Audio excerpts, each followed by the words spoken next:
eins réttu get verið. Þá það komið. Komið í loftið. Góðan daginn. Það svolítið spes að vera að halda einhvern fyrirlestur fyrir fram að myndavél og 4-5 áhorfendur. En svona þetta þessum síðustu vestu. Og það alltaf gaman að koma tilbaka að Rafiðnaskólann. Ég var starfsmaður Rafiðnaskólans í gamla daga þegar við vorum í Skeifunni og það hefur margt breyst hérna en samt hefur ekki allt breyst því að ennþá Guðfinnur til staðar og fleiri sem voru hérna í gamla daga. En mitt nafn Valdimar Óskarsson, ég framkvæmdastjóri Syndis og ég var beðinn að halda smá kynningu svona almenna kynningu öryggismál og öryggisvakningu eða öryggisvitund. Þessi fyrirlestur hann ekki tæknilegur, hann meira á svona pínu sögustund, hvað hefur að gerast, hvernig þetta hefur þróast og hvernig getum við sem bæði starfsmenn og einstaklingar verið hluti af því að verja þessum óprúttnu aðilum sem þarna úti. Minn bakgrunnur að ég var þarna í Rafiðnaskólanum í Skeifu. Fljótlega upp úr því þá flutti ég erlendis og var búsettur erlendis í 15 ár og síðan kominn heim aftur fyrir 3 árum og mér að starfa hjá Syndis. Ef við skoðum bara svona nokkrar staðreyndir, hvað hefur að gerast og hvernig þessi máli eru, þá eru tölvuárásir taldir vera 3. stærsta ógn samtímans. Við sjáum í raun ekkert fyrir okkur að næsta stríð verði endilega háð með byssum og kjarnorkuvopnum og svoleiðis. Kannski erum við frekar að tala eitthvað svona, það sem við kallum cyber, ekki að góða íslensku samt. Og kostnaður þegar maður ræða gagnaleika talin vera meðaltali $3,9 milljón per gagnaleika. Það talið að 2/3 af öllum vefforritum sem eru þarna úti séu með veikleikan. Og þegar ég segja sem með veikleika, þá ég ekki að halda því fram að það sé þetta misnota þessa veikleika til þess að geta brotist inn. Hugsanlega ekki. Og 90% af innbrotum eru vegna óöruggs kóða. Þetta einhver staðhæfing sem kemur frá Gartner. Ég ekki endilega alveg sammálinni vegna þess að við í Syndis við vinnum jú við það að brjótast inn hjá fyrirtækjum með þeirra leyfi að sjálfsögðu. Og við förum ekkert alltaf í gegnum óöruggan kóða, jú, það gerist. En það sem við reynum frekar að gera, það að fara í gegnum ykkur starfsmenn. Því að það bara eðli starfsfólk að vera hjálpsamt og ég kem aðeins inn á þá eftir hvað átt við með því. Hérna glæra sem ég langar að sýna ykkur, eða vefsíða sem heitir Information is Beautiful. Þannig getið þið farið inn og ef við finnum músina hérna, skrolla niður.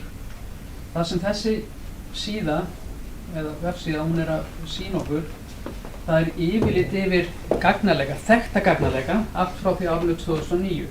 Hver bóla þarna lýsir stærðinni eða áhrifum gagnaleikans og það hægt að fara hérna inn á hvern og einn og skoða pínlítið hvað var að baki þessum gagnaleika.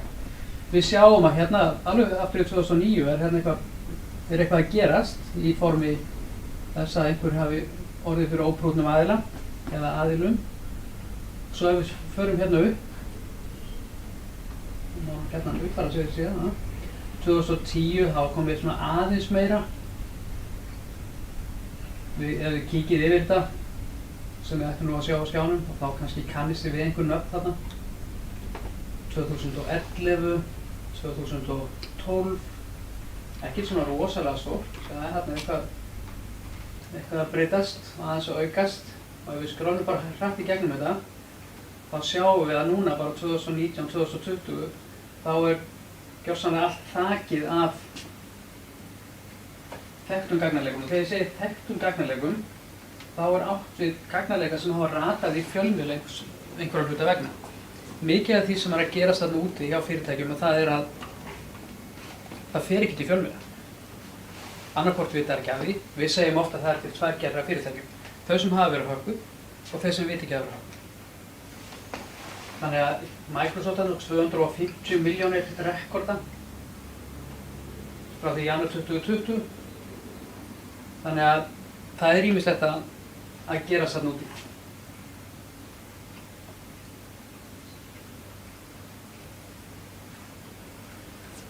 En hver eru orsakirnir af þessu 12 árásum? Við nefndum aðeins óöruggan hugbúnað, það alveg örugglega ein af orsökunum. Hugbúnaðar uppfærslur, eða skulum frekar segja það að hugbúnaður sé ekki uppfærður. Þið getið bara kíkt aðeins í eigin barm þegar kemur upp glugginn frá Microsoft og segir ykkur að uppfæra stýrikerfið, hversu oft frestið því. Örugglega oft. Allavega, ég var að játa það, ég gerði það líka. Síðan eru forritarar. Forritarar geta verið orsök þess að hugbúnaður sé óöruggur. Það sem að okkur finnst vanta svolítið hérna, sérstaklega kannski á Íslandi, það er að það er ekki sérstök menntun fyrir forritara til þess að búa til öruggan kóða. Það er ofta á ábyrgð fyrirtækjanna eða þeirra sjálfra að afla sér þessa þekkingu. Og þetta er hlutur sem er svolítið erfitt. Við erum að vinna öryggisúttekt fyrir eitthvað fyrirtæki og það er eitthvað sem er fundið og það er laga. Svo kemur nýr forritari, hann býr til nýja villur og þetta er svona endalaus spíralla sem að hlutinni verða aldrei almennilega í lagi. Vefveiðar eða phishing.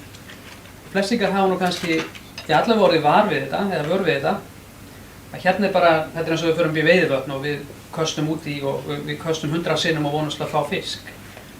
Vefveiðar er fjöldi tölvupósta sem er sendur út til þess að fá móttakandann til þess að smella á einhvern link eða gera einhvern hlut og opna PDF-skjal. Og þeir nefndi áðan að við í Syndis, við erum ekki endilega alltaf að reyna að brjóta einhvern hugbúnað eða einhvern netkerfi, þá förum við gegnum fólk að þá sendum við hugsanlega út veiðipóst til þess að fá fólk til að gera eitthvað, til dæmis til þess að opna PDF-skjal. Og PDF-skjal eða Word-skjal með Macron eða Excel eru oft góð leið inn í fyrirtæki. Segjandi það að þá er ekki að segja menn ekki opna PDF-skjal. Við erum að keyra business, við þurfum að geta unnið. En við erum ekki að opna bara hvaða PDF-skjal sem er. Þau PDF-skjöl sem við getum sendt út væri til dæmis launaupplýsingar yfirstjórnenda. Það klikka allir á svoleiðis. Þó svo að þeir viti það að þeir eigi ekki að opna þetta skjal. Þetta er auðvitað leiðin inn. Af hverju? Við erum forvitin. Við erum með orma sem dreifast netkerfin. Ormar eru til þess að ná einhverju svona afli, tölvuafli sem hægt er að nota í einhverja aðra hluti. DDoS, við sáum það fyrir svona 3-4 vikum, þá setti Netöryggissveit Ísland upp svona viðbúnaðarstig sem var talið vera mikil hætta, þar sem að aðilar út í heimi hótuðu að taka niður einhverja þjónustu.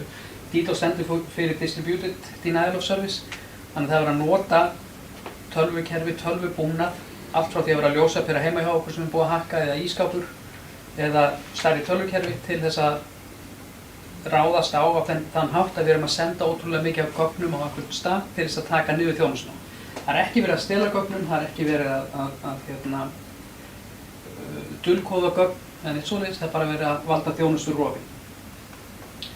Trójuhestar, aftur svona forrit sem eru sett inn á tölvurnar til að ná yfir á þeim, að stýra úr fjær. Síðan tölum við Advanced Persistent Threats, eða APT, Þetta sjáum við kannski ekki sem einhverju einstaklingar, en ef að fyrirtæki eru skotspónn einhverjar hakkar og grúppu út í heimi, þá er farið í að vinna svona. Það er búinn til einhver mikilvæg eða, hvað ég var að segja, eitthvað malver eða einhver óvara sem er reynd að koma inn á kerfin hjá viðkomandi og menn sitja á öxlunum og komin inn fyrir alla varnir, þú komin að notandanum og þú býrðir oft vera til þínar eigin bakdyr. Þannig að ef einhver fattar hálfum mánuði setna eða 3 vikum setna, býtu hér er eitthvað malver og menn fjarlæga það, þá er ekkert ólíklegt að sá sem átti malverið sé búinn að gera sér eigin leið einhvern veginn á annan hátt inn í fyrirtækið. Þannig að þegar menn er að keyra vírusvarnir og svona, þetta á að gera kannski algjör hræðsluáróður, en ég heyrði af einu vírus sem var þannig að hann sat á batteríunni í fartölunni. Því að í batteríunni í fartölunni er mikrokóði. Þannig að það er alveg sama hvað formataði diskinn oft eða skiptur disk, malverið var alltaf þarna inni. Síðan er það sem við kallum Zero Days eða ODays. Þetta er hugbúnaður sem er í fullri virkni, það er einhver veikleiki, það er einhver búinn að finna veikleikan, gæti misnotað hann, en það er ekki búið að tilkynna veikleikan. Þar af leiðandi þá eru engar varnir gagnvart svona. Því að varnir vinna oftast þannig að þeir eru að vinna á einhverju sem hefur sést áður. En Zero Day er eitthvað sem var til í dag eða í gær og það er ekki til nein leiðrétting fyrir því. Ef við skoðum aðeins svona hvernig sagan er, að fyrsti tölvuvírusinn, hann kemur hérna í kringum 1970. Það er ekki allir sem muna svo langt aftur, en hann vann á dekktölvum og ARPANET, sem er svona forveri internetsins. Og vírusinn það sem hann gerði, hann skrifaði I'm the creeper, catch me if you can. Það var allt það sem hann gerði. En þetta var talið sem tölvuvírus, hann var ekkert að skemmi hann eitt svoleiðis. En upp úr því, þá var til vírusvörn sem var kölluð Reaper, sem er sennilega fyrsta vírusvörn í heiminum. Nú, innherjaárásir, það vil segja starfsmenn sem er hugsanlega mútað eða hafa einhvern fjárhagslegan ávinning á að stela gögnum frá fyrirtækinu og koma í hendur óprúttin aðila, að það var árás sem stóð yfir í 30 ár. Það var hann Greg Chung, sem er Kínverji, sem lag gögnum, hann var starfsmaður Boeing og lag gögnum til Kína. Og það var talið að gögnin, þau var í virði 2 milljarða bandaríkjadala. Þegar það var gerð húsleit hjá honum, þá fundust 225.000 blaðsíður af trúnaðargögnum frá Boeing sem hafði sennilega ekki verið komið yfir. Sækjum öll Snowden. Hann náttúrulega lag trúnaðarupplýsingum frá NSA og hann var starfsmaður CIA og annarkvort hann hetið að skurkur, það fyrir eftir því hvernig þú talar. Síðan eitt stærsti gagnaleiki sem átti sér stað sem var 2013-2014. Það voru hakkari sem náðu upplýsingum 3 milljarða notenda Yahoo en leikin var ekki tilkynntur fyrir en 2016 sem er náttúrulega ekki gott. Þeir fengu sekt upp á $35 milljónir fyrir að tilkynna svona seint en markaðsvirði fyrirtækisins lækkaði $350 milljónir. Það segir að þessir hlutir þeir hafa virkilega svona fjárhagslega áhrif og við sjáum fleiri dæmi þá eftir. Síðan höfum við tölum gagnagíslatöku, WannaCry 2017. Það sem að hann var notaður til þess að komast inn á Windows-tölvur, dulkóða gögn og svo var beðið eitthvað lausnagjald. Þið munið kannski eftir WannaCry, það var náttúrulega mikið í fjölmiðlum og það var talið að það hafi farið svolítið úr böndunum hjá þeim vegna þess að þeir smituðu 230.000 tölvur í 150 löndum á einum degi. Þannig að það var bara happ og glapp á hver lenti í þessu en lausnagjaldi sem slíkt var ekki drosalega hátt. Ég held að hefðu menn vita hvað var með í höndunum þá hefðu menn að vera fókusirari á okkur fyrirtæki eins og við sáum og tölum á eftir eins og Garmin. Það sem virkilega fókusir á eitthvað og ná meiri pening. Svo til eitthvað sem heitir Petya og NotPetya og þetta eru óværu sem að ráðast af Windows stýrikerfi en það sem fókusin er fjármálageiri, orkugeirinn og markmiðið með þessu er að eyða gögnum og gera tölvurnar ónothæfar. Sjáum dæmi þá eftir. Og síðan var stærsta kreditkortárásin sem var 2017 sem var Equifax sem var náttúrulega rataði mikið í fjölmiðla. Það sem var stólið 209.000 kreditkortum og persónuupplýsingum 143 milljónir bandaríkjamanna. Bara þetta, ef við skoðum búbluna sem var þarna áðan, ég man ekki töluna nákvæmlega en bara til dæmis með Marriott hótelin, það sem var stólið kreditkortagögnum þeirra gesti. Bara það sá eini kostnaður sem Marriott bara greiða vegna endurnýjunar á kreditkortum þeirra sem að mistu sínar upplýsingar hlupu á 20 milljóna. Þannig að þetta er ekki bara fyrir okkur sem lesum að Marriott, það var brot sína Marriott staflöðin kreditkortaupplýsingunum, þú ert að fara í ferðalag og þú ert að velja milli Marriott og Hilton. Hvort velur? Þetta er líka þetta sem við kallum reputationalega orðspors ímynd sem að fellur. Nú, ógnirnar, það er eiginlega ekki til einu vírusar í dag. Þeir eru eiginlega búin að vera vegna þess að vírusar er eitthvað sem að flestur eða allir gera vírusvarnir vegna þess að okkur er sagt við hefum að gera það kemur með okkur stýrikerfum. Og vírusar hafa langa líftíma, þeir hafa sést áður þannig að þeir eru stoppar í öllum vírusvarnum. Munurinn á vírusum og malveri er það að malverið hefur miklu styttri líftíma.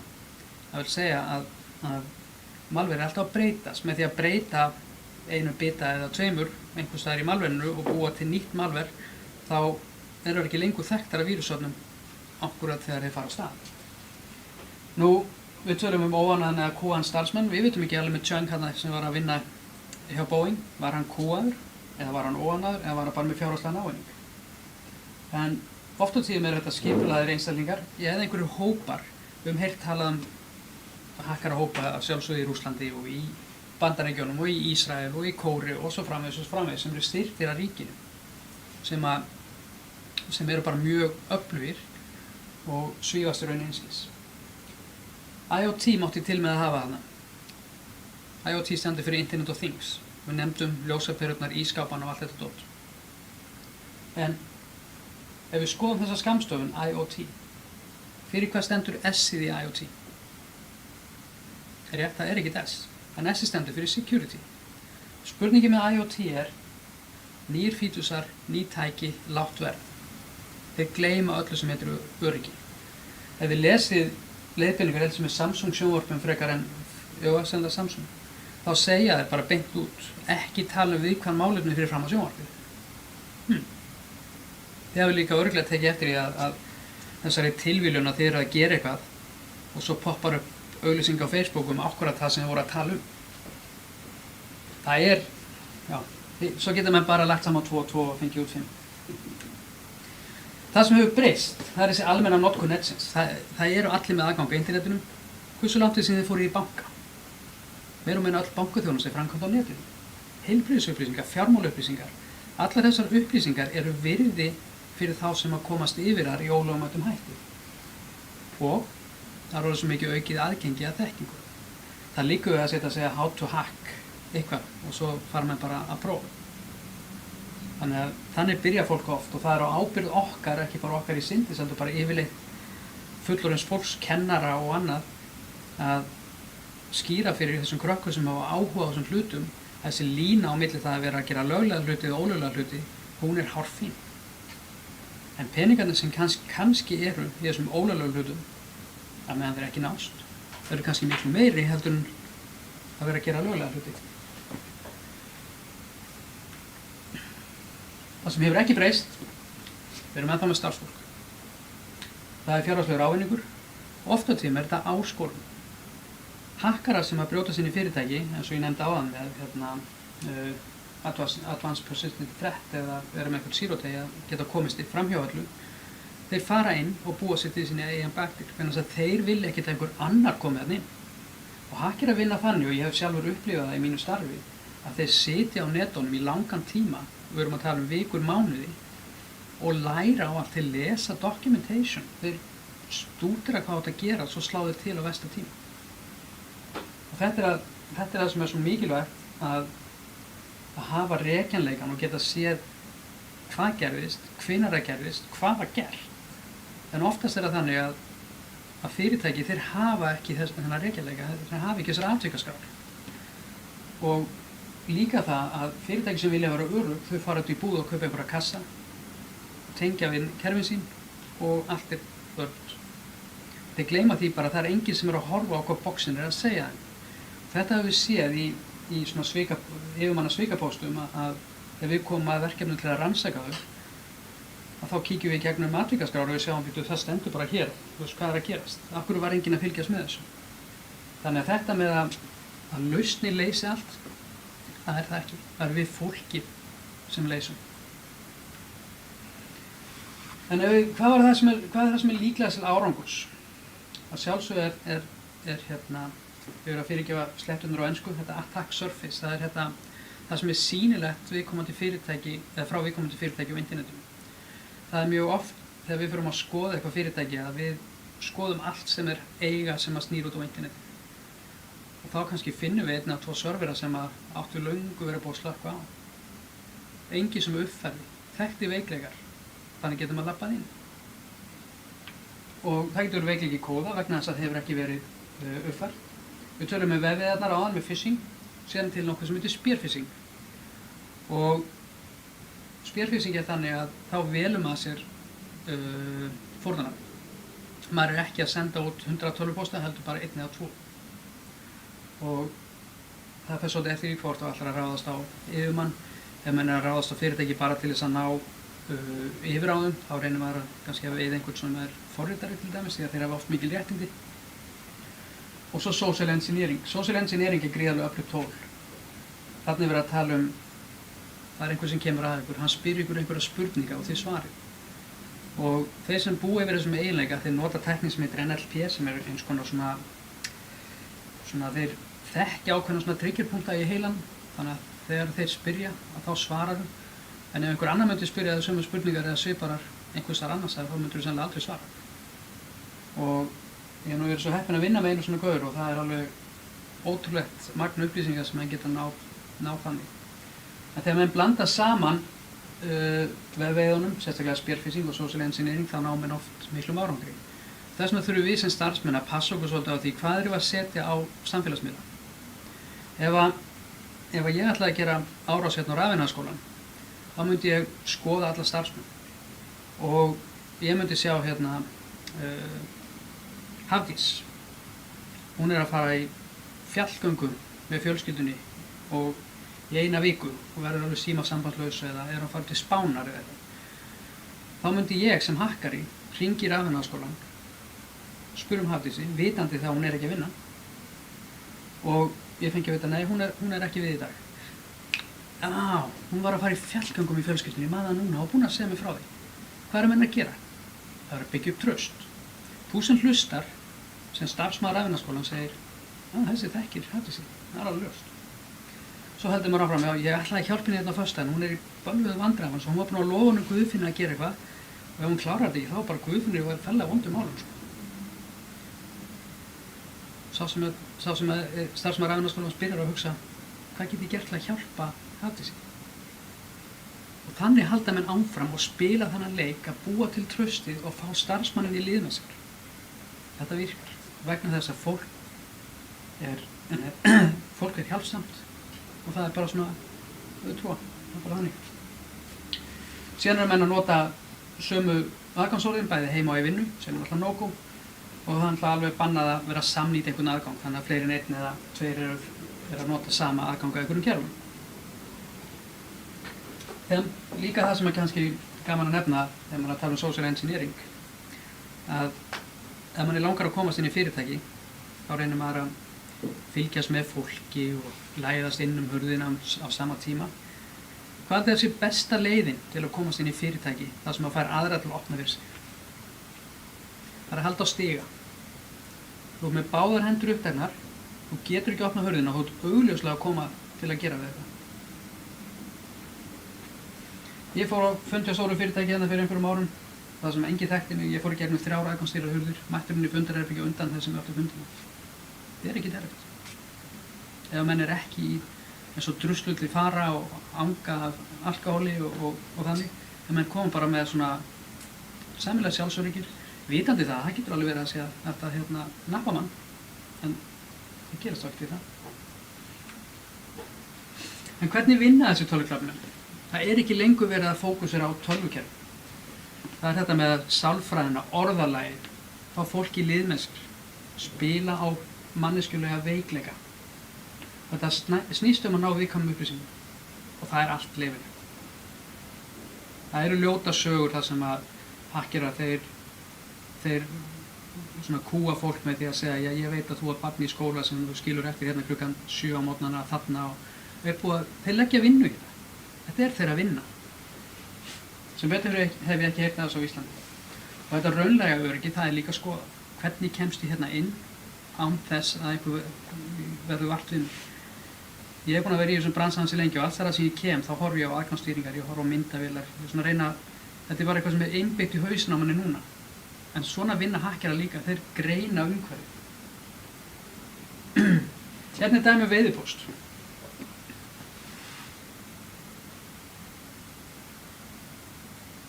Mönnum finnst þetta svolítið spes. Hverju myndu virkilega falla í svona gryfju að tékka hvort að númerið mitt væri til í einhverju gagnagrunni með því að slá því inn á internetinu. En þetta væri ekki þarna nema einhver fjall í gryfjuna. Nígeríubréfin, það hlæði allir að því. En þau væri ekki þarna nema einhver fjall í gryfjuna. Þannig að það er fólk þarna úti, bara sættum okkur við að það er fólk þarna úti sem er fórnarlömb og þeir taka eða eru með í þessu dæmi. Síðan náttúrulega svona hlutir eins og það er aðeins 24 klukkustundir eftir að uppfæra greiðsluupplýsingar þínar. Halló. Fólk fellur í svona. Það liggur að maður segir þá er það bara þannig. ef við hugsum aðeins léleg íslenska, en hún hefur breyst, hún er orðin miklu betri í dag. Er það vegna þess að Google Translate er orðið betra? Nei. Er það ekki bara vegna þess að það er einhver Íslendingar sem er að taka þátt í þessu? Ég held það. Og það er enginn sem ávarpar þessum halló. Ekkert eitthvað alvöru fyrirtæki. Og ef þú átt að gera eitthvað og fara að klikka á einhverja linka, þá er náttúrulega bara einfaldur lykill að því. Menn fara þá inn á netflix.com og fara þá leiðin til að gera einhverja hluti, en klikka ekki á linka í tölvupósti. Nú, það sem mann eiga að skoða, bara frá hverjum er tölvupósturinn, skoða stafsetningu. Það er mjög mikilvægt að greina vel nafnið á sendanda. Ekki það að það er tiltölu auðvelt, það er erfiðara og erfiðara þó, en það er ennþá þó þannig að það er tiltölu auðvelt að gera sem heitir að spúfa tölvupóst. Að maður getur nota sömu e-mail-adressu, þannig að það lítur út fyrir að pósturinn komi frá þeim aðila sem maður átti vona að kemur frá. Og dæmið það til dæmis, þá var ég að vinna, var í Bandaríkjunum og var á skrifstofunni þar, satt við hliðina á fjármálastjóranum, þá allt inni kemur tölvupóstur. Tölvupósturinn hann kom frá fóstjóra fyrirtækisins og það var alveg sama hvað rýndir í e-mail-adressuna, hún var rétt. Hún var nafni á fóstjóranum @fyrirtækið. En þetta virkaði algjörlega svona mail, algjörlega svona löglegt mail. Og innihaldið af mailinu hljómaði cirka svona: Dear Joe, sem var fjármálastjórinn, viltu vinsamlega skera þetta og þetta og þetta og leggja inn á þennan reikning vegna þess að og eitthvað svona nokkra línur. Við lítum á konan og sagðum, þetta er ekki frá honum. Vegna þess að hann hefði aldrei orðað mail svona. Hann hefði sagt, Joe, gerði það. Og kvitaði undir. Þannig að þarna sá maður, þetta var ekki rétti aðili. Þessi hakkari, hann hafði ekki verið inn á netinu og skoðað tölvupóstsamskipti hjá fóstjóranum og séð hvernig hann skrifaði e-mail. Þannig að en við ákveðum að taka þátt aðeins í þessu, þá kallega við komandi vorum fellega fulla þegar við vorum eitthvað erfið. Nú þetta enn og aftur er verið að skrifa með hástöfum, er verið að ýta á eftir. Hvenær haldið þið að phishing póstar séu ofta sendir út? Eftir hádegi á föstum. Af hverju? Fara heim í helgina, þegar helgina bara klára þetta mál hérna, bara gera eitthvað. Og ef innihaldið er gott að vera sent, þá er það bara sennilega ekki sent. Og það er engin alvöru fyrirtæki sem er að biðja um einhverja viðkvæmar upplýsingar. Svo komum við aftur að fólkinu. Þetta gerist nýlega. Þetta er forsætisráðherra Ástralíu sem heitir, mann ekki hvað hann heitir einhver. Það breytir ekki öllu. Hann var að ferðast með Qantas sem er ástralskt flugfélag. Hann sendi mynd af, nú getur notað þess að fína bendir hérna. Hvað er? Hvað er þetta? Jú. Já, ég er svolítið slökk fyrir því. Nei. Hann sendi mynd af brottfararspjaldinu sínu og farangursmiðan. Mjög smart af honum. Hérna er búið að maska út barkóðan. Í þessum barkóða hérna er allar upplýsingar það maður gæti lesið hann. En frá myndinni gátu menn ekki lesið. Þannig að menn fór að skoða hvað þarf það að gera til að komast inn í frequent flyer information hjá Qantas. Þú þarf að vita booking númeri sem að við gátum ekki, var ekki að lesa hér og þarf að vita last name. Last name vita náttúrulega allir. Það var alveg augljóst hvað var að gera það. Tony Abbott. En það sem ekki var tekið eftir strax að hér á töskumiðanum þar var booking númeri.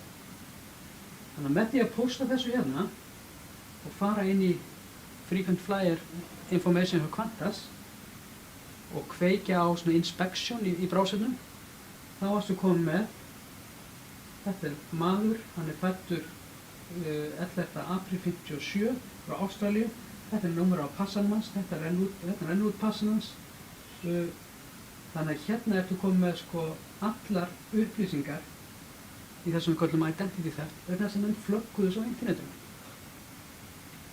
Stundum segir maður að fólk er fífl, en það er bara, menn hugsa ekki. Þetta er ekkert eina tilfellið, munið þessu. Þetta er nú bara hæstvirtur dómsmálaráðherra Íslands, Áslaug Arna. Þetta tvíta hún. Þetta er með nafnið hennar og með kennitölu. Það er vísu svolítið skrítið á Íslandi að kennital er ekkert leyndarmál á Íslandi. Ég bjó í Danmörku í 10 ár. Þú segir ekkert kennitölu, það er bara þitt eigið númer. Hérna kennital er alls staðar opinbert. Það er bara heimbanka, þú getur flett einhverjum Guðfinnu Trausasni og það farið kennitölu. Hérna er líka eitt dæmi sem að síðan í janúar, 30. janúar 2020, gerðist hérna á Íslandi. Það hlaupa bara hratt í gegnum þetta, mér var svolítið gaman af þessu. Sést hvað menn leggja mikla vinnu í svona hluti. Þetta er bréf frá lögfræðistofu á Íslandi til stórs verktaka þar sem að vera að krefjast greiðslu vegna vangoldinna greiðslu á reikningum frá einhverju kínversku fyrirtæki. Og þetta upphæðin sem átt að borga er einhver $620.000. Og þetta var með fylgiskjölum úr svo samningur sölu á notuðum tækjum, sölureikningur, lokainnheimtubréf, tölvupóstur frá einhverjum ákveðnum aðila sem ég er búinn að maska út og man ekki hvað heitir, vil ekki muna. Og svona á sölureikninguna var keypt þarna einhverja græju fyrir $1,6 milljónir og var búið að borga eitthvað að hluta til. Það voru sko 4 síðna samningur. Og síðan hérna kemur aftur e-mail þar sem að kemur frá verktakafyrirtækinu íslenska að hann sé búinn að fá kröfu út af þessu og hann sé forstjóri íslenska fyrirtækisins er á konferensi í Toronto og hann ætlar að koma tilbaka fyrir 20. desember 2019 og hann var búinn að senda þetta áður en það komst ekki í gegn og svo var nafnið á viðkomandi hér. Hérna hefðu menn átt að staldra við. Hérna er lykillinn að því að segja að þetta er ekki læri.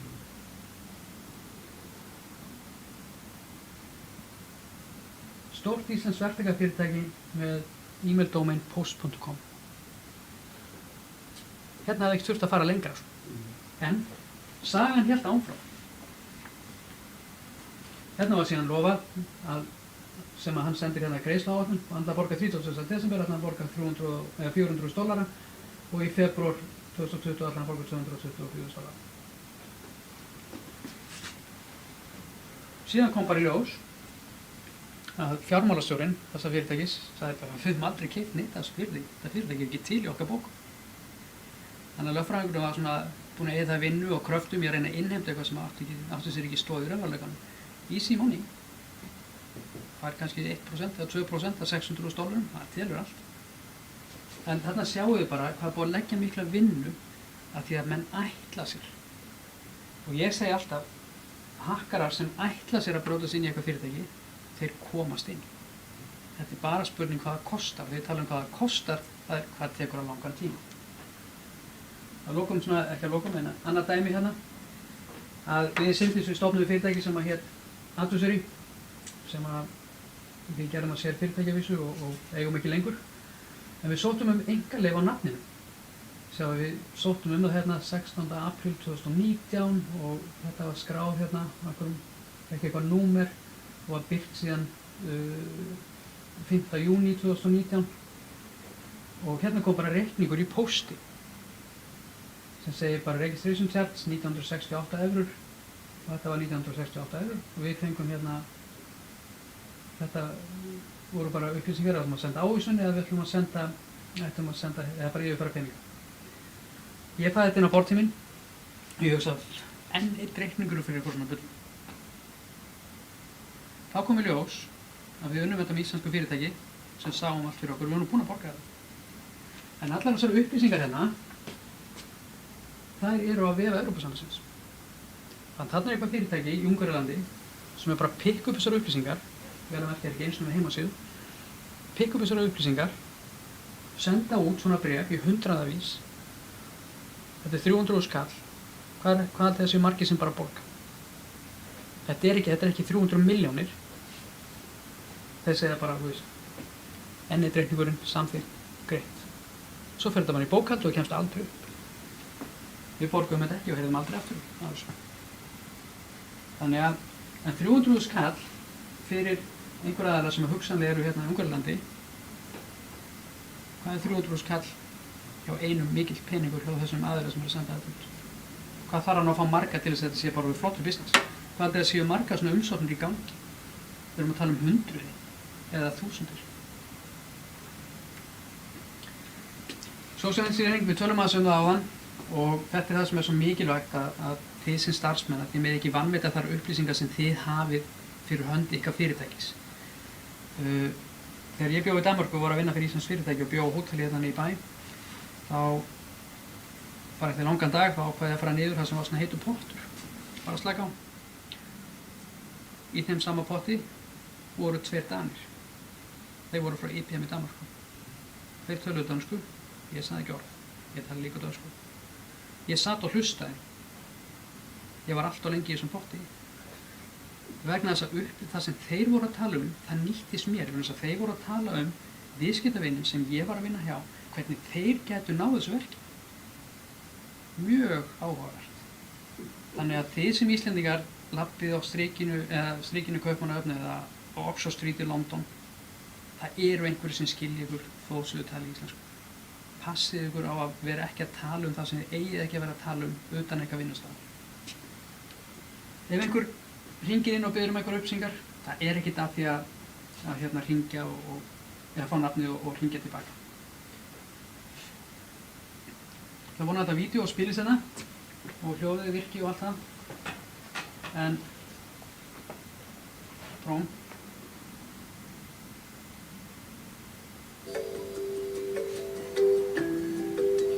Þegar yfirmaðurinn hringir og biður að millifara yfir á einhvern reikning og segist hafa sendið e-mail með öllum nauðsynlegum bankaupplýsingum, að sjálfsögðu fer þú í málið eins fljótt og hægt er.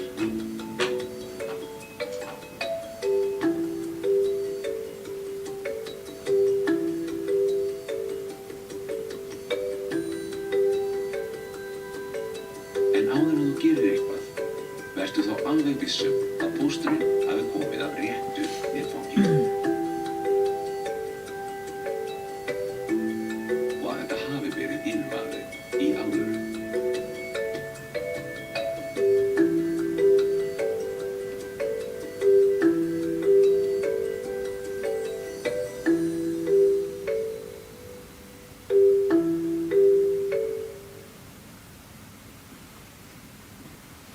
Þetta eru hluti sem gerast mjög oft, kannski ekki með símtölum eða hugsanlega með tölvupóstum, en það sem kallast á ensku Back Business Email Compromise, nokkuð mál hafa komast í fjölmiðla eins og Rúmfattalagarinn, H.S. Orka og fleiri.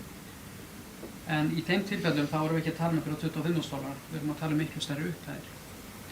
Og þannig eru aðeins búin að koma sér inn í tölvusamskiptin, eru búin að lesa, skilja businessin, skilja það sem er að senda og hvernig móttækandi svarar og setur sig inn á milli. Og þetta getur verið mjög dýrt. Og ef þið skoðuð þetta vídeó aftur og hægið á því, þá ef þið sjáu sendandan, þá heitir International Bank með 2 L sem kallast typo-squatting, það sem er búið að búa til lén sem er mjög líkt, menn taki ekki eftir því að sem munur. LinkedIn eða LinkedIn með sér það ekki. En við skoðum bara nýlega atburði. Ég veit ekki hvort ég hef heyrt talað um Maersk Data, sem er stærsta skipaflutningsfyrirtæki eða gámaflutningsfyrirtæki í heimi, sem er danskt fyrirtæki. Það var eitthvað tjón sem var metið á $300 milljónir. En árásinni var ekkert sérstaklega beint að Maersk. Það var bara heppni fyrir hakkarana, þeir lentu á einhverju svona, eða heppni og ekki heppni.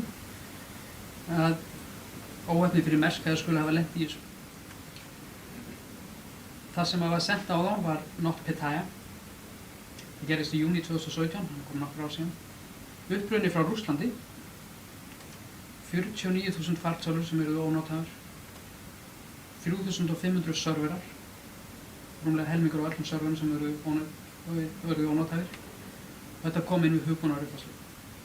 Þegar fólk er að uppfæra hugbúnað og það getur verið bara starfsmaður sem er með mikið réttindi á tölvuna sína, fær einhvern til það link að þú þarft að uppfæra þetta og hann smellir á linkin í stað þess að gera það að það komið uppfærslu á þetta, þá ferðu á rétta síðu og sækir uppfærslan þaðan en ekki á linknum sem kemur í tölvupósturinn. Notendur voru lokal admin á tölvunum. Fyrir að fyrsta það er náttúrulega eitthvað sem menn ættu ekki að vera nema þeir absolutt þurfi þess. Og jafnvel eiga þeir ekki að fá að vera lokal admin á tölvunum nema í þann tíma sem þeir þurfa þess. En þess að í venjulegri vinnu þá þarftu þess ekki alltaf.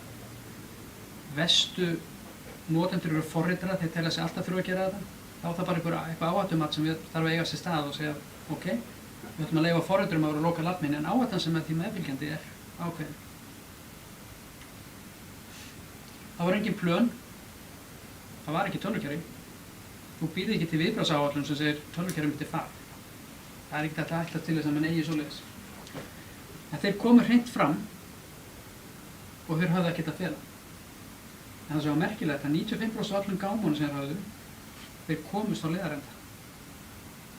Bara vegna þess að menn tóku skrifblokkina og símann. Norsk Hydro, $71 milljónum, það áhrif á 35.000 starfsmenn. Þarna var notað sem heitir Locker Goga. Hérna erum við að tala að gögnin voru dulkóð og menn vildi fá pening til þess að fá gögnin tilbaka. Þetta gerðist árið 2019 og það var aldrei rannsakað, allavega opinberlega, hvaðan árásin átti sér stað. Þetta kom sem viðhengi frá þekktum sendanda, en voru búin að vera inn í kerfunum, búin að greina, þarna er einhver sendandi sem allir trista og þærlegandi komst þetta inn. Þannig að tölvupósturinn var hluti af eðlilegum samskiptum, það var ekkert nýtt þarna. Gæti verið PDF-skjal eða eitthvað svoleiðis. Hann hefur ekki alveg sömu líka að dreifa sér eins og vonakræn. Þannig að þetta hafði bara áhrif á 35.000 starfsmenn. Þeir borguðu ekki lausnargjöld. Þeir komu hreint fram, fengu fólk í lið með sér, menn sýndu þessu skilning og það tók einhvern langan tíma að byggja kerfinu upp aftur. Síðan er Garmin þetta nýja, upprunnin frá Rússlandi, hópur sem kallaði sig Evil Group, alveg þekkt. Hvað gerði Garmin? Það er ekki hægt að koma sér á síðunar okkar vegna þess að við erum að uppfæra eða við erum að einhverju vinna. Þeir komu ekki hreint fram. Og nota Vistlocker sem Gagna Gísla taka. Það var hægt að endurheimta gögnum með því að greiða lausnargjald. Hvað gerði Garmin?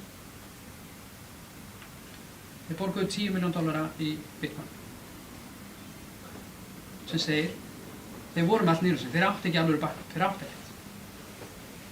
Þannig annarkvort voru búnir eða borga. Það sem þeir gerðu rangt var að þegja. Það voru alls konar getgátur. Þetta er svona skólabókardæmi það hvernig þú átt ekki að höndla svona áfall. En árið sem var gerð til þess að ná í pening. Og þetta hefði getið orðið stærsti gagnarleiki samtímans, hefði markmið árásunar ekki verið að ná í pening heldur en ná í gögn. En þá getur maður spurt sig, eru þið líka með gögnin? Er einhver trygging fyrir því að sé ekki með gögnin? Miðað við hvernig Garmin höndlaði það, þá myndi ég setja bara stórt spurningamerki og var ennþá mjög smeykur að eftir hálft árið eitt þá kemur gögnin fram. Hætturnar, við sjáum það að svona hakkaragrúpur geta haft áhrif á kosningar. Hvað var með forsetakosningar í Bandaríkjunum síðast, var ekki talið að Rússarnir hefði áhrif á þær. Það var bara núna fyrir mánuði síðan var ekki brotið sinni tölvupóstin hjá Macron. Þetta er allt í gangi. Áhrif á innviði. Það var talið að Ísrael og Bandaríkin saman brögðust á eitt með að hafa áhrif á kjarnorkuver í Írak.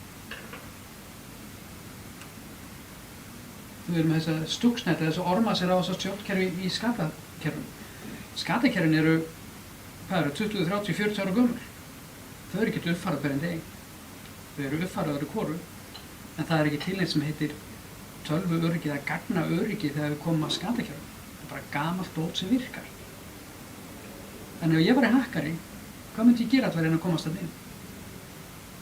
Skatakerfin eru frá Honeywell og eitthvað svona, ég myndi reyna að brjóta sinna Honeywell. Ég myndi reyna að koma fyrir hugbúnar uppfærslu sem var með einhverju sem ég réði yfir, sem ég myndi bíða eftir að þeir send á einhverja virkjanir og svo þegar það fyrir inn þar að þá er komið yfir á það. Af því að skatakerfin er ekki tengd til umheimsins. Þá er ég búinn að gera eitthvað, ég er búinn að búa til einhvern, og svo hvar var það? Í Úkraínu held ég, það sem Við vorum búin að breyta stillingum á okkur þeitivindu þannig að vorum að þeitast aðeins svo hratt, en teljarinn sagði alltaf rétt, sem að áhrif að það fór allt fjandast í. Já, Inngrip í lækningatæki. Lækningatæki sem við sjáum, þetta að gera Windows 95 og eitthvað sem var skemmtilegt. Þræl og órugt. Faratæki, við erum að tala sjálfkeyrandi bíla og annað. Það fullt af hættum. Staðan? Oft það tilviljun hvort að vera fyrir árás eða ekki. Það ekki hægt að verjast árásum ef að hakkar allir. Lágmarksrekstrarkröfur eru ofta ekki uppfylltar. Eru menn með áætlun ef eitthvað gerist, hvernig það að bregðast við. Þegar við komum inn í fyrirtæki sem hafa orðið fyrir áfalli, þá eru menn yfirleitt hlaupandi út allt, að því að menn tækir svo bæði persónlega, það verður áfall fyrir viðkomandi starfsmenn, þeir kenna sjálfur sér hætta að hugsa faglega og hætta að hugsa rökrétt. Að vera með viðbragðsáætlun rosalega gott. Það líka mjög gott að æfa viðbragðsáætlanir. Það sem breyst líka að kerfin eru drifin. Þetta ekki allt inn í tölvuherbyggi í fyrirtækinu, þetta í skíinu, þetta getur í Amazon, þetta getur í Google, þetta getur út allt. Eitthvað hjá einhverju þjónustaðala, þannig að það ekki nóg að vera að keyra einhvern skannir og skoða bara hvort allt sé uppfært eða ekki. Starfsfólki oft lykillinn. Búin tíma? Nei?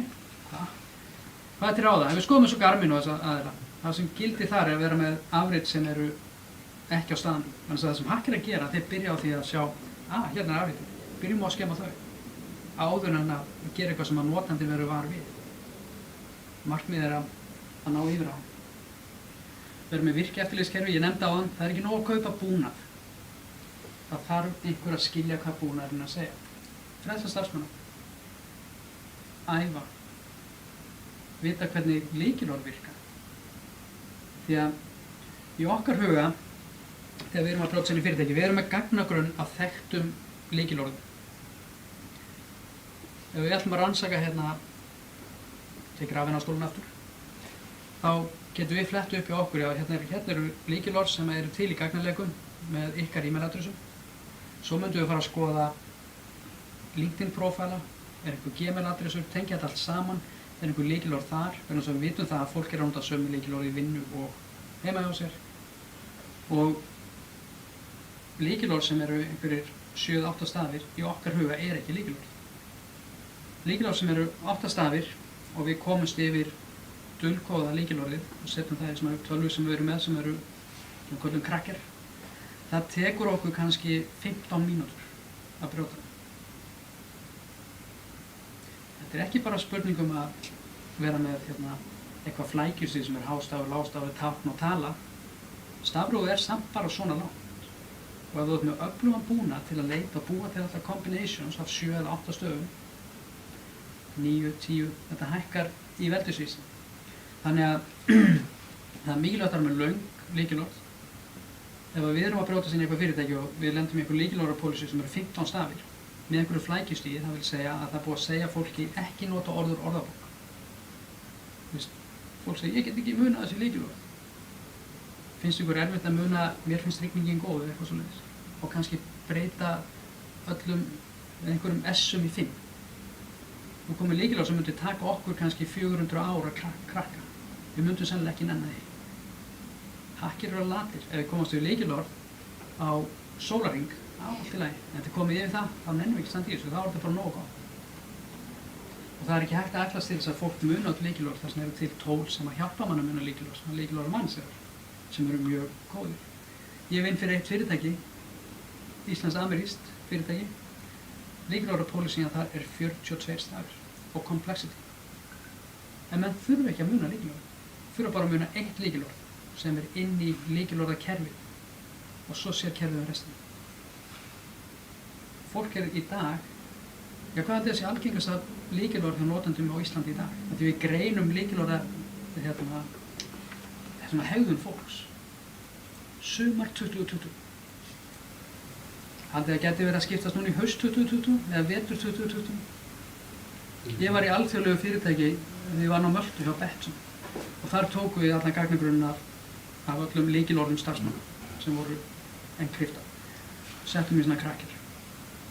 Og líkilvægur pólísíðan þar voru 8 stafir, 1 tölustafur að minnsta kosti og 1 hástafur að minnsta kosti. Fyrirtæki hét Betsson. Algengasta lykilorðið var Betsson 1 með stóru B. Næsta algengasta lykilorðið var Betsson 2. Þetta er ekki öryggi. Þannig getur við sem starfsmenn hjálpa fyrirtækinu með að gera bara svona smá fræðslu. Tvíþátta auðkenning. Ef þið eru ekki með tvíþátta auðkenningu, til dæmis á Facebook eða einhverjum Gmail-akkántum, VPN-um ykkar eða hvernig það er, fyrsta sinni það virkja. Þetta gerur okkur alveg ógeðslega erfitt fyrir. Ef við ætlum að reyna að brjótast inn á eitthvað kerfi sem þið hafið aðgang að og þið fáið eitthvað upp í símann sem að segja það er einhver reyna að tengjast. Það á að kveikja á einhverjum bjöllum. Það var umræða á forritarar á Íslandi eða öryggisgrúppun á Facebook daginn þar sem einn hélt að það var búið að brjóta rafræn skilríki. Vegna þess að hann setti villusímanúmer óvart og hann komst inn á bankareikningi og hann með hvað er í gangi? Fór út, setti símanúmer á konunni sinni og hvað gerist? Fór inn, hann prófaði aftur á konunni sinni, hann fór inn, þá skrifaði hann bara beint, þetta var eitthvað bilað sko. Sá sem fékk fyrsta sko, hann bara samþykkti. Kona svo lá hann í rúm að svæfa og sá beiðnirnar og hún bara samþykkti líka. Þannig að það var ekkert að, en fólk hugsar ekki. Þannig að þetta snýst fólk, ekki tækni. Og líka það að vera að sæna upp á einhverju eða tengjast einhverju þjónustum, það sem er boðið upp að tengjast með Facebook eða eitthvað svoleiðis, ekki gera. Ef þið missir Facebook-akkántin þá er búin að missa allt þar fyrir aftan. Og með Facebook býður upp á tvíþátta auðkenningu með Google Authenticator einhvers svoleiðis, nota það.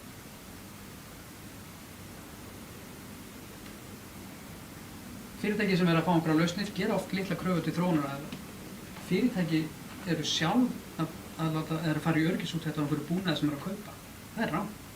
Það á að vera búið áður en kaupa.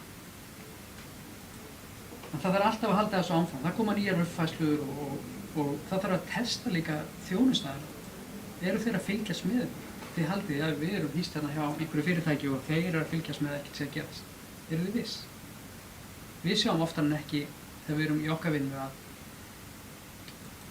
það er enginn sem fattar hvað við erum að gera. Og við erum að geta fyrir okkur. Við erum með trommur og lúðra og berja á allt og enginn sér neitt. Það er bara ekki lægi. Besta sem gerist þegar einhver nær okkur, þá fáum við bara plús í skýrslunum. Eiga neyðaráætlun og svona rekstrarsamfellum, disaster recovery, vera með öfluga innviði og aukið eftirlit. Það eru margar gerðar af hakkurum, það eru þessi sem að vilja ná sér í pening, það eru þessi sem að gera þetta til að hjálpa öðrum og svo allt þar á milli. Getur valdið miklu tjóni, getur haft bein áhrif, til dæmis að leka út einhverjar fjárhagsupplýsingar eða heilsufarsupplýsingar. Fyrirtæki er oft varnarlaus, það er hægt að gera ýmislegt fyrirbyggjandi, það er hægt að auka eftirlitið og ég veit ekki hvort ég sá myndina hérna, hún hét Laundromat, þetta hún heiti, við Mossack Fonseca, sem voru hakkaðir og Panama-skjölin lág út. Þetta er skjáskot úr þeirri mynd. Þá föttu við hefðu kannski átt að nota aðeins meira á cybersecurity. Því það sem var gert það er bara mjög einfalt. Það var ég búinn. Næstu þjóðatíma. Veist að maður getur ekki fengið spurningar úr meðal áhorfenda. Kannski einn spurning sko. Já. Hafa náðst ykkur hakarar? Já, þeir hafa náðst og ein saga sem að ég veit að er sönn vegna þess að þegar ég var erlendis og þá lentum við í smá áfalli og við létum ákveðið fyrirtæki svona reverse engineera eða sem fara að taka malverið og skoða virknina og það sem við gerðum þar, eða var gert þar að hakkerinn var að prófa hann hugun á tölvunni sinni þannig að hann var sjálfur veikur sko.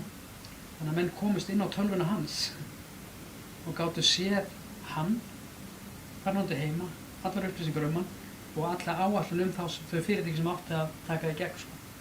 Ok, hann náðist kannski ekki að því við fórum ekki það langt, hann var staðsettur á Filippseyjum. En svona er þetta að fara, en það eru rosalega mikið að gera sem að menn viti ekki um. Það eru alls konar svona Interpol með deildir sem er að rekja og við vitum að því að það er hakkarahópur sem að vera að fylgjast mjög grannt með, það sem er vita nákvæmlega hver er sökudólgurinn, að vita svona sirka hvar hann er, en það er ekki búið að ná honum, en það er alltaf öðru hvort sem betur fyrir að svona náast. En svona hakk eru svona misjöfn, ég var að kalla það hakk að einhver setur skimmer í, eða svona lesara, kreditkortalesara í ATM-i, þar sem tekur út pening. En áður en, ég er ekki alveg búinn, sko. Ég ætla að sést þetta hérna í hvað getur fólk ímyndað sér að þetta sé? Þetta er það sem við köllum keylogger. Það vil segja, ef ég ætti að brjótast inn í eitthvað fyrirtæki, myndi ég gera það sjálfur? Nei, myndi ég ekki reyna að fá einhvern í hlið með mér? Myndi ég hugsanlega vakta hver er að þrífa? Ég sé hérna, það er eitthvað fyrirtæki hérna og það er alltaf sama aðeins sem kemur. Ég legg smá vinn í þetta, ég þarf aðeins að greina þetta. Svo þegar viðkomandi kemur að þrífa, þá segir ég, ertu til að setja þetta í tölvuna hérna hjá forstjóranum, aftur hann ekkert með það, ekkert að gera annað, setja hann í. Og þú fær 100 áskall, svo bara ekkert með það. Ég inn í þessum kubb líka er Wi-Fi.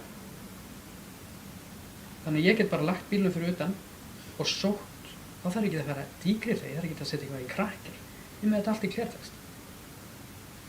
$100 geta allir keypt þetta. Hérna er snúra. Og ég held að maður geta alveg staðfesta, hún lítur bara út eins og hleðslusnúra fyrir Apple. En í þessu hérna er vélbúnaður. Og það er lítið fjárstýring með þessu líka. Þannig ef ég kem hérna til Guðfinns og segi, hey, síminn er vatnlaus, má ég aðeins fá hana? Þá get ég keypt forrið þér og svo á gögnum á tölvunni.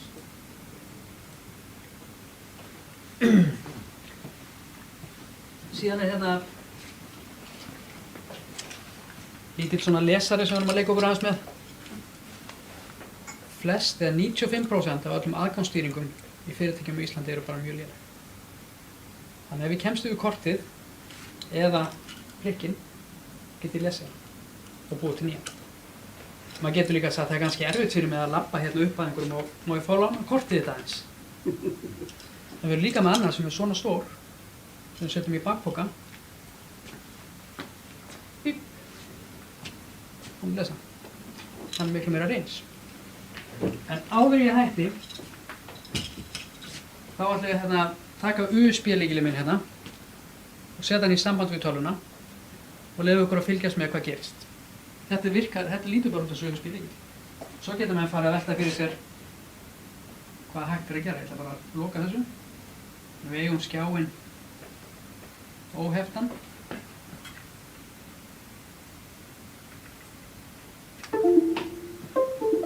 Þegar mörg fyrirtæki segja að við viljum ekki fá USB tengda við tölvurnar okkar. Á enginn að geta stólið gögnum. Þessi segir bara, ég er USB en ég er lyklaborð. Plús eitthvað aðeins meira sem sjá þig. Þú lokar ekki á USB lyklaborð. Byrjum á að setja hérna tungumálið aðeins. Hvað gerir hann svo?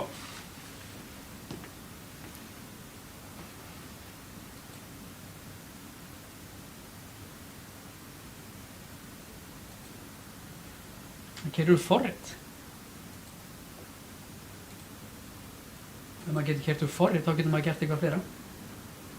Hann keyrir PowerShell. Þeir sem þekka PowerShell, sem er bara mjög öflugt ef að réttindin eru rétt á tölvunni, þá geti ég verið að taka öll gögnin út á tölvunni og setta á þennan kubb.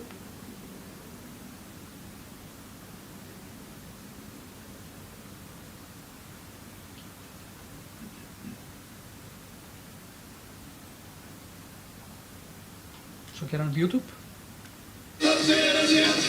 Húsasmiðjublaðið er komið út. Gerðu frábær kaup í október. Gæða vörur fyrir heimilið og góð þjónusta. Húsasmiðjan fyrir þig. Pizza or salad? Which one do you think I'm having for dinner tonight? Well, it's not this. It's definitely not this rabbit food. Why?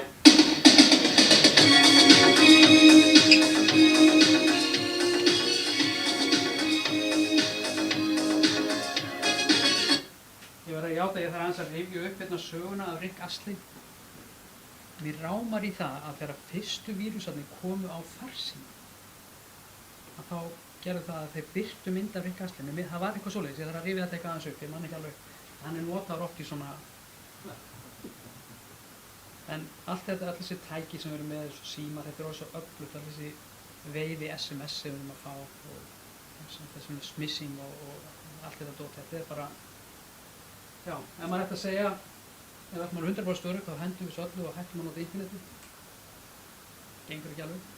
Þannig að við þurfum bara að vera skynsum, passa okkur, hugsa. Og eins og félagið minn hjá samgönguránduna, Sigur Emil, hann var að þýða svona backlink.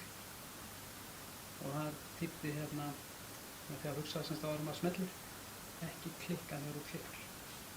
Það verður mín lokaorð.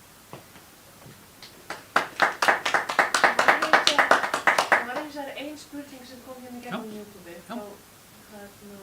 Hver eru bestu lykilorð fyrir? Sko, persónulega þá nota ég eitthvað sem heitir LastPass. LastPass var hackað fyrir ári síðan. Hef ég ágjörð að því? Nei. Af hverju? Þannig að mitt lykilorð er svona langt. Þannig að menn geta aldrei krakkað það til að komast í mín gögn. Ef lykilorðið mitt var svona, þá hefði ég ágjörð að missa öll önnur lykilorð. Við notum í vinnun og mörg fyrirtæki nota forrið sem heitir OnePassword, sem er oft betra fyrir svona hópa eða fyrirtæki. LastPass er þannig, það er frítt. Ég borga fyrir það vegna þess að þá er ég með app á símanum mínum og þá get ég, ef ég er ekki á tölunum minni, þá get ég farið inn í appið og sótt lykilorðina á réttum síðu. En þetta er bara browser plugin, þannig að þú finnur ekkert fyrir þessu. Þú fer inn á einhverja síðu sem heitir www.eitthvað sem að þú er búinn að biðja LastPass að geyma fyrir og það bara fyllir út fyrir. Þú sér ekki eins og lykilorð.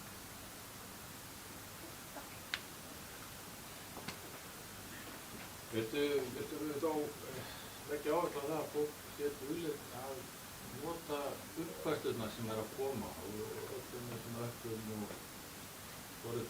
Sko, það er tvennt í þessu. Maður þarf að vega með þetta sko, hversu mikla líkur eru það að ég sé target. Ég sem persóna, ekki svo rosalega mikla. Ef ég heiti Donald Trump eða eitthvað svoleiðis, þá var miklu með líkur og einhver var að reyna að eiga við svoleiðis. En það er bara góð regla að halda sem mestu uppfæra. En ekki eins og tölvurnar ykkar, ekki uppfæra því það kemur einhver auglýsing eða einhver linkur sem það smellir. Það er til hugbúnaður sem Guðfinnur þekkir alveg örugglega frá Sequoia sem heldur utan á svona hugbúnaður uppfærslu frá öllum sem þekktu aðeins. Og það sem hefur kannski verið í gegnum árin hefur oft verið svona eitthvað með Adobe. Það er PDF-rættir og viewer og svona dót sem maður hafa verið að misnota. Getur verið orðið mjög leiðingjart að fá alltaf þessa beiðni uppfærslu. Það fer að vera þannig að maður hunsar þær og ítir þeim til hliðar. Það er líka rosalega leiðilegt að vera hankar mista skörnum sín. Já, en þá bara að maður viti það er æskilegt að bara... Það er öll þessi, já, ég mæli eindregið með því, sérstaklega stýringarsum. Því að það eru þekktir veikleikar þekktir og óþekktir sem eru í stýringarsum sem hægt að lýsa. Svo með lykilorðin, viltu að meina að bara best er að hafa þessum lengst? Þetta þurfa meira samt að gera þannig að fólk þurfa bara að skrifa niður þegar það getur sett um. Það þurfa að vera ekki orðabók, meira en 12-14 stafir, en samt byggður upp á þann hátt og getur mynd. Og það er ekkert erfitt. Takið 3 orð, setið saman, uppgöpunarmerki á milli þeirra og hafið bara einhver reglur. Alltaf þar kemur S þá orð heim. Það er fyrir bara eitthvað sem þið munið, þannig að svo er þetta þannig að þau eru búin að skáða lykilorðunum sem það kannski munið það ekki, því ég er samslega enn. Það er í fullt á mann ekki að hlusta.